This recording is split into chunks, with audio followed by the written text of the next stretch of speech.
We're going to have Tom Ross on Green-White Tron, who's currently 9-0, against John Pellman, 8-0-1 with Sun and Moon. His draw was to the rally player that we had on camera yesterday. Oh, really? Wow. All right, so Tom is going to lead off with an Urza's Power Plant and a Chromatic Sphere.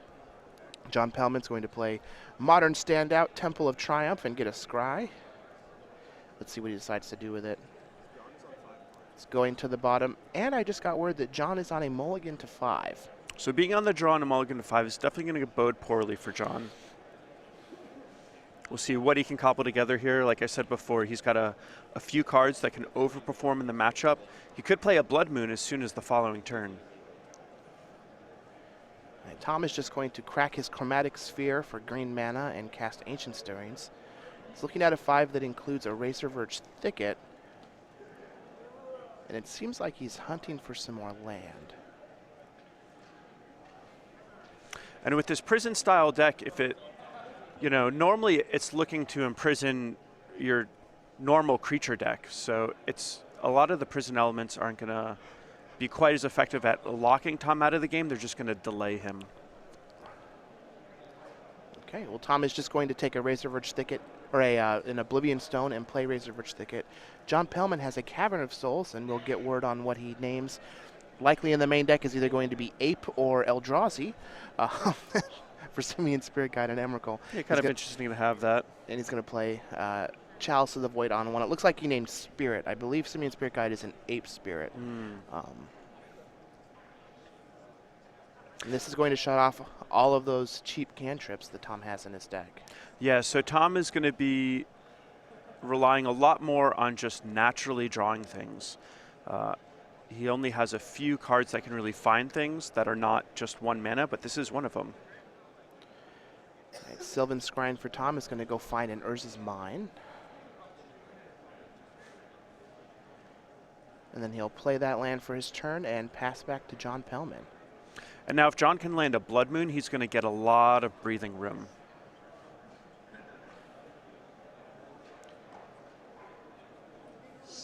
He'd also like to have a Planeswalker relatively early. That's going to be his best path to victory. And a Sacred Foundry tapped and a pass of the turn. Tom has a brush land, and now he's going to deploy that Oblivion Stone that he took off that earlier Ancient Stirrings. This is going to be a very good way for him to proactively protect himself against the lock pieces that John can put on the battlefield.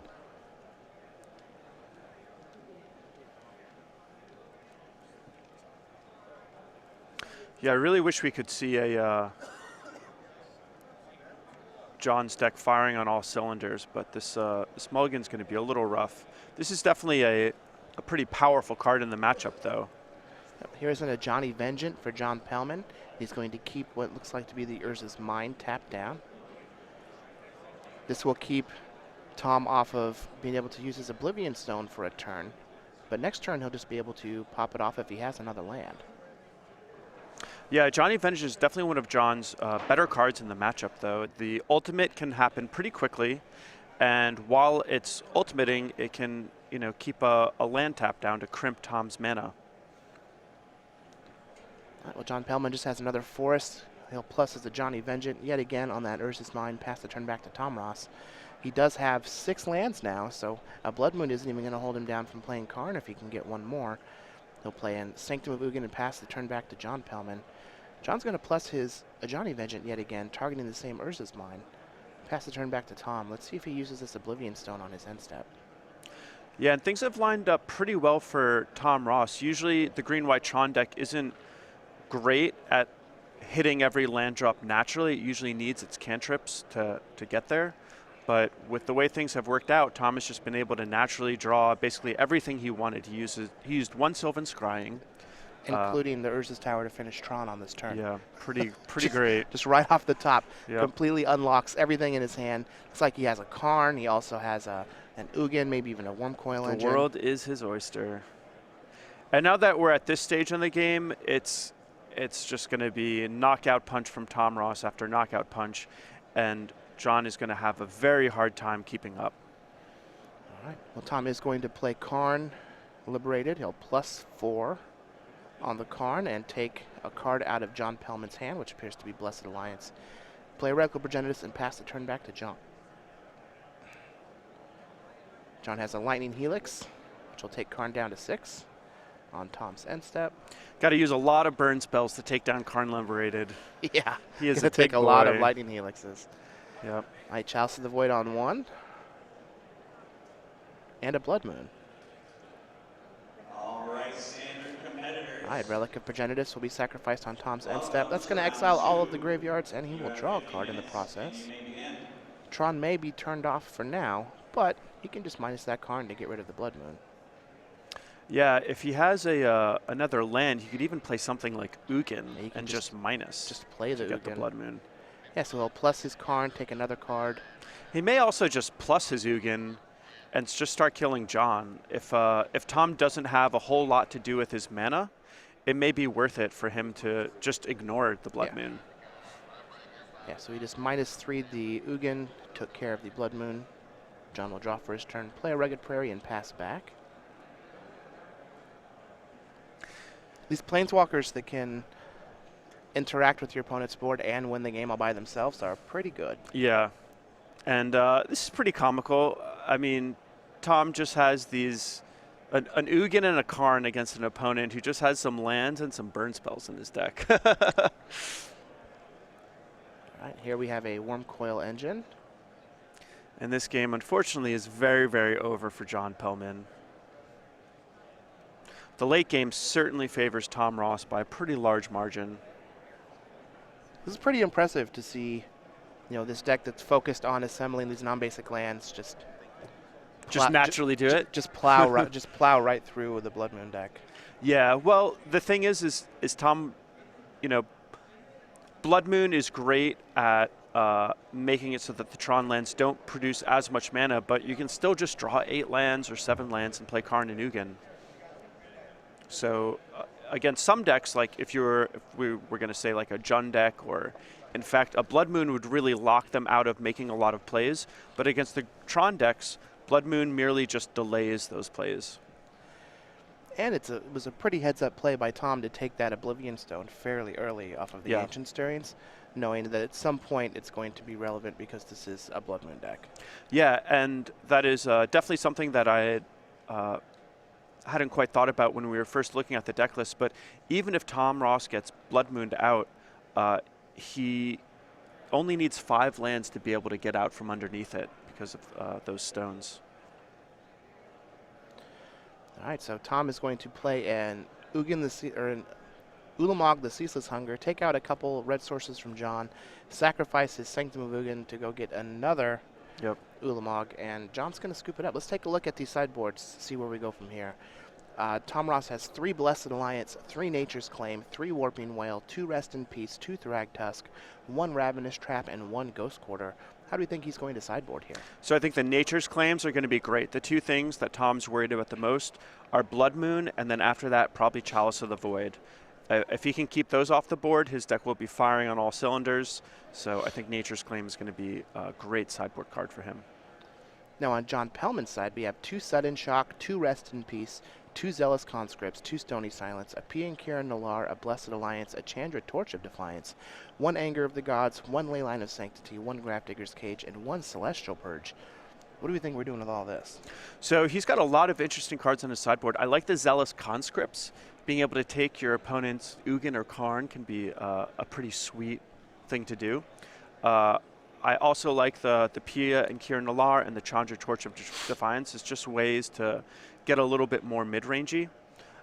He can also bring in Stony Silence. That can be something that can be useful against a lot of Tom's important cards. I can see that. Now, Tom's deck is focused on utilizing these awesome non-basic lands from the Urza lands, and John's deck is focused on punishing people that are trying to use those non-basic lands. And they don't have them yet, but I'm willing to bet at some point there will be Masterpiece Series Urza lands. Oh, that would be so sweet. That would be sweet. Until we get to that point, though, you can check out the StarCityGames.com weekly sale of the up to 25% off Masterpiece Series cards over at StarCityGames.com. It does end Monday at 10:59 a.m. And if you want to get any of the Expeditions or any of the Kaladesh Masterpiece Series Inventions, we do have some pretty sweet deals going on over at StarCityGames.com. Remember, Monday, 10:59 a.m. is when that sale ends. So after seeing how that first game played out and looking at the options that these players have in their sideboards, who do you think has the edge here in the game 2? You know, so it's a little interesting that that first game was, I feel, pretty unrepresentative because John not only mulliganed to 5 but was on the draw, and Tom Ross managed to just naturally draw all of his lands. So I think He did Sylvan's Grind for 1. yeah, he Sylvan's Grind once, and I think he hit one turn 1 cantrip if I remember correctly. Yeah, he was able to draw 1 extra card off a cantrip. Yeah. Didn't find a Tron land on his Ancient Stirrings, and then Sylvan's Grind for 1 on turn 2. Yeah, so Tom was kind of firing on all cylinders, and while John had some of his disruptive elements, the way things played out, those disruptive elements didn't actually do anything. So I think we could easily have a game where things work out in basically the reverse. And I think with John on the play, we have a better chance of seeing that happen. Tom gets to bring in some good sideboard cards against the things that he's most afraid of, whereas John, I mean, he has those 2 Stony Silences, which are something that I know a lot of people like in this matchup, but his sideboard cards are not particularly effective in this matchup. So I felt a little better for John in the pre-board games, but I think the post-board games, the percentage points are going to go up for Tom Ross quite a bit. Yeah, I really like Stony Silence. In conjunction with Blood Moon, as it helps you shut off Oblivion Stone as one of the few ways they can interact with it outside of just playing 7 lands, which when you are a Blood Moon deck that isn't applying pressure, Tron getting to 7 or 8 mana isn't all that big of a deal. So I do agree with the sentiment from the first game where John definitely wants to have a Planeswalker or something before he starts locking, or very early on. While these players are checking out their opening hand, though, let's learn a little bit more about Tom Ross, since I really like these stats. He's 33 from Roanoke, Virginia, 15 top 8s, 4 wins, 4 invitational top 8s, 2 wins. And he's just overall, one of the greatest players on the Star City circuit. It looks like both players are going to keep their hands very quickly. John Pellman's going to start off with a Temple of Triumph and scry to the top. Pass the turn back over to Tom Ross. Tom has his basic forest in his hand, which is a big incentive to keep whatever hand you have. Yep. He'll lead off with a Razorverge Thicket and an Ancient Stirrings. There's a couple pieces of Tron there. Let's see what he decides to keep. And a Karn, so Tom Ross definitely has a lot of options with what to take here. All right, looks like he's going to take an Urza's Power Plant, which I like taking the Power Plant over the mine, since there were 2 Power Plants in there and only 1 mine. That means if he takes the mine, there's only 2 Power Plants left in the deck for him to find, whereas if he takes the Power Plant, there are 3 mines left in the deck for him to find. Small things like that are important to pick up on if you're interested in playing this type of deck. Yeah, and I was talking before about how it's pretty hard for the green-white Tron deck to just naturally hit all of its land drops without help from his cantrips. Looking at the deck list here, I believe Tom Ross only has 19 lands in his deck. It looks like he has 19 in the main and then 1 Ghost Quarter in the sideboard. Yeah, so for him to just naturally hit 7 land drops in a 19 land deck is pretty unlikely. So if John is able to land an early Chalice, Tom Ross's ability to hit his land drops is going to be significantly hampered.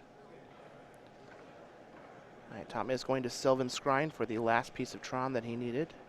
So in 2 turns, he will have it online. And this Chalice is a little late to the party. Would have liked to have seen that on turn 2 or maybe even turn 1 off a Simian Spirit Guide. I feel like John has some really powerful lines of play that we just aren't really getting to see in this match. Well, that may be true. It looks like that Chalice is stranding multiple spheres and stars in Tom's hand right now. And there's the Blood Moon. And here's part 2. And I really like the sequencing by John.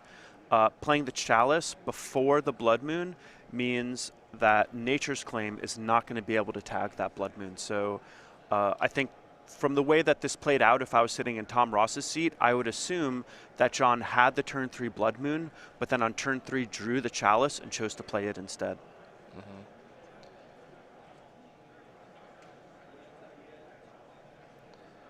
All right. So Cavern, we'll find out what it named. Spirit again. Ooh, and here we have a Batter Skull. And this is a nice threat because once we get to the point where John is able to untap, this Batter Skull would be able to dodge a Karn or a a lot of Tom's removal. So if Tom isn't able to kill this Batterskull now, it's likely to never die. Well, looks like Tom just picked up a copy of Oblivion Stone, though. Well, that's what he needs.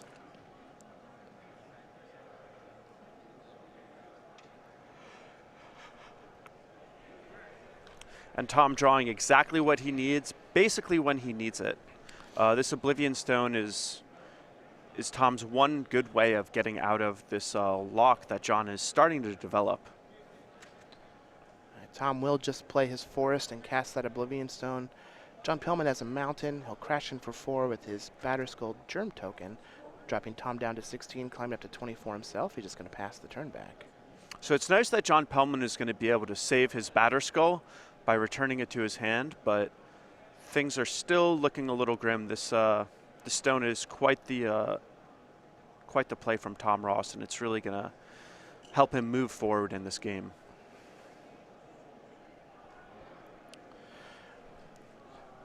The one reprieve is that the stone is going to take care of the board. John can bounce his Batterskull back to his hand. But Tom is only going to have like 3 mana available to him here this turn, so he can play out some of his 1-drops that have been sitting in his hand. But if John just has another Blood Moon that he can deploy here, it'll just set everything back to what it just was. And I like Tom Ross playing out all 3 of the cantrips because it makes it so that they won't get stranded if John has another Chalice for 1.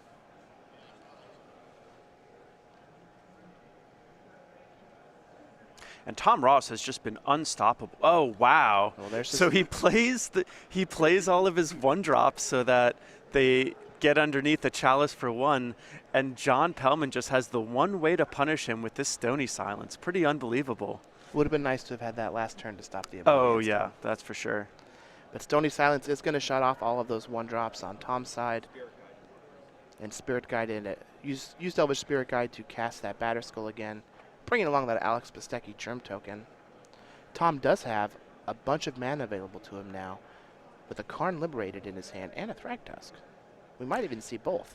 Yeah, it really feels like in this matchup that every step of the way, John has just been one step behind from establishing a real solid lock against Tom Ross. If this Stony Silence had come down a turn earlier, there's probably nothing that Tom would have been able to do. Well, Karn Liberated will hit the battlefield and exile Stony Silence. This is going to unlock all of those small artifacts that Tom has. And he's going to cycle a Chromatic Sphere. Get a green mana. He might just use this map to go get a tower and then cast Thragtusk. That's what it looks like he may be doing. Yeah, and what's nice about this play is it creates a blocker for Karn so that the Batterskull doesn't just eat Karn up. Creates 2 blockers. Remember, you always got to carry 2 spears to combat that Thragtusk. All right, Tom will go find a tower with his floating mana, play it, cast a Thragtusk, gain 5 life, go up to 21, and pass the turn back to John Pellman. Things are looking real grim for John. Man, Tom Ross has just been unbeatable this whole tournament. And with a green-white ramp deck. Yeah, man. It's like, what is... Man, We Tom Ross's saw him range yesterday. is unbelievable. He came over yesterday after day 1 and was just like, this deck is way too good. I should have been playing it sooner. I wish that... I bet he's wishing that he would have held on to it and then used it at the Invitational. Yeah. But since he won't be in Knoxville next weekend, he does want to get all the points that he can this weekend to try and take back the lead from Jeff Hoagland and then pad his standings heading into that weekend. But Jeff did go 8-1 in day 1, so they are neck and neck. Well, maybe no one will notice that Tom Ross is doing so good with this deck. They'll just look at the name and not look at the deck. So they'll just assume he's on Infect. That is a possibility. I don't know how probable it is, but it is possible. And to have Tom Ross move off of Infect onto another deck is a pretty big endorsement for that deck. But the fact that not only that, Tom is at 9-0 with it really makes this deck look good. All right, well, Sudden Shock ×2 is going to take care of that Thragtusk. That'll give Tom a 3/3 beast token in the likeness of Todd Anderson. Alex Bistecki, as the germ, is going to attack Karn, but the beast token will jump in front of it, letting Karn live to see another day. And those sudden shocks are out of the sideboard. So it looks like John was really kind of scraping the bottom of the barrel for sideboard options. Struggling for cards to bring in. Yeah. Cards like Wrath, Leyline just aren't going to be good enough. Well, it looks like that's a copy of Ulamog, the Ceaseless Hunger that Tom Ross just picked up. Yeah, it really seems like if John doesn't have a good start, and he's capable of some really good starts, but if he doesn't have the good start, once we get to the point in the game where Tom has a bunch of mana out, whether there's a Blood Moon out or not, it just doesn't really matter.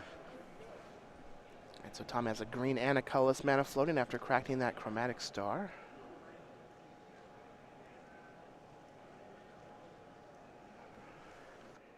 On that grave, you're not being able to see out the cards.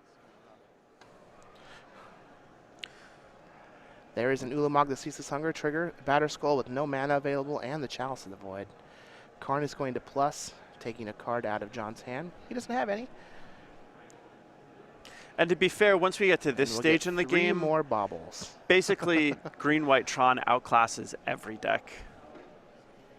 Yeah. Unless you're also playing 10 and 8 mana spells. Yeah, well, it's like unless you have some type of infinite combo or a way to go infinite, Right.